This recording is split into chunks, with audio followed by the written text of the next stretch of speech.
Naghamon si Justin sa dayo. Kaya lang parang mali yung hinamon niya. Veteranong-veterano kaya naman huling-huli mga galaw niya. Sabay sabi sa kanyang hindi ka uubra. At nung kalaban na yung umatake, ito yung nangyari. Ang galing din pala gumalaw nito. At dito sa atake na to, naramdaman ni Tutoy na talagang hindi niya kakayanin. Kaya naman first time ko siyang narinig na umayaw at nagpapalit ng kalaban.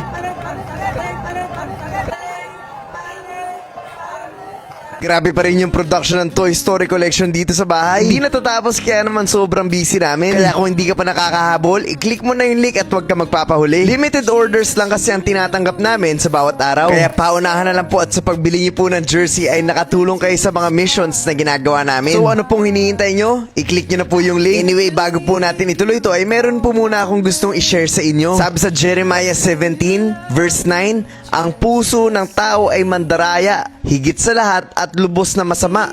Sino ang nakakaalam kung gaano ito kasama? Narinig mo na ba yung advice na follow your heart? Na kung ano daw yung sinisigaw ng puso mo, yun daw ang sundin mo. Ang sarap pakinggan, ang sarap gawin, ang sarap i-apply. Kasi pag ginawa mo, parang talagang may enjoy mo ang buhay. Na ang magiging importante sa'yo, basta kung saan ka masaya. Pero kung iisipin mo mabuti, sobrang selfish nun. At yun ang itinuturo sa atin ng mundo. At sinong naglalagay sa isip mo nun? Walang iba kundi ang kalaban, ang demonyo. Siya na naghahari-harian dito sa mundo, na pinapaikot-ikot ang mga tao. At kapag naging ganun ang mindset mo, magiging sobrang hirap para sa'yo ang makilala ang Panginoon. Kasi ang iisipin mo, paano ako? Paano yung gusto ko? Paano yung nagpapasaya sa akin? Paano yung pangarap ko? And to really follow God, we must able to deny ourselves. Kaya nga sa pagsunod sa Panginoon, walang ako, walang ikaw, walang sa atin. Sabi sa binasa natin, ang puso ng tao ay mandaraya higit sa lahat at lubos na masama. So paano na lang kung ang motto mo sa buhay ay follow your heart? Alam mo, delikado yun. Kasi kahit feeling mo wala kang ginagawang masama, hanggat wala ka sa Panginoon, ay hindi ka magiging tama. Patuloy ka lang paniniwalain, paiikutin at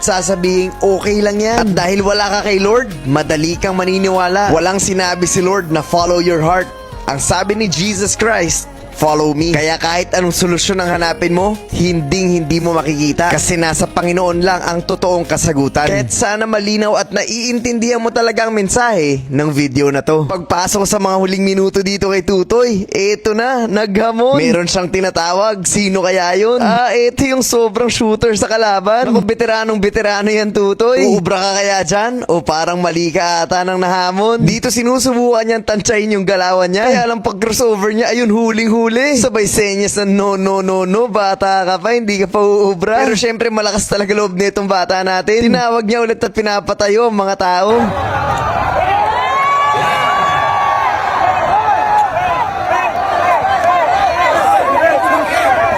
Syempre hindi mawawala ang pakikipagkulitan. Akala mo ikaw lang makulit, Tutoy, ha? Mautak at veterano yung kalaban, hindi lumalapit. Mahaba ang pasensya kaya hindi umuubra yung galaw ni Tutoy. Kung sino mainip talo. At dito nga nainip itong bata natin. Kaya naman dito, bola na ng kalaban. Yari ka, Toy. Mukhang hindi nagbibiro itong hinamon mo. Ang husay din pala talaga gumalaw nito.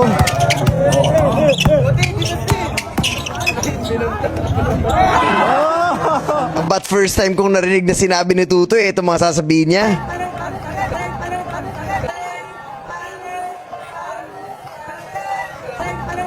Aba ngayon ka lang nagpapalit, ha? Na mali ata ng hamon itong si Tutoy. Anyway, sa mga gusto mag-invite sa amin, i-message nyo itong number na to. At iset na natin yan dahil malay nyo, dyan na kami dumayo sa mga susunod. At ano pang hinihintay nyo, message lang at magkita kita tayo sa mga susunod na video.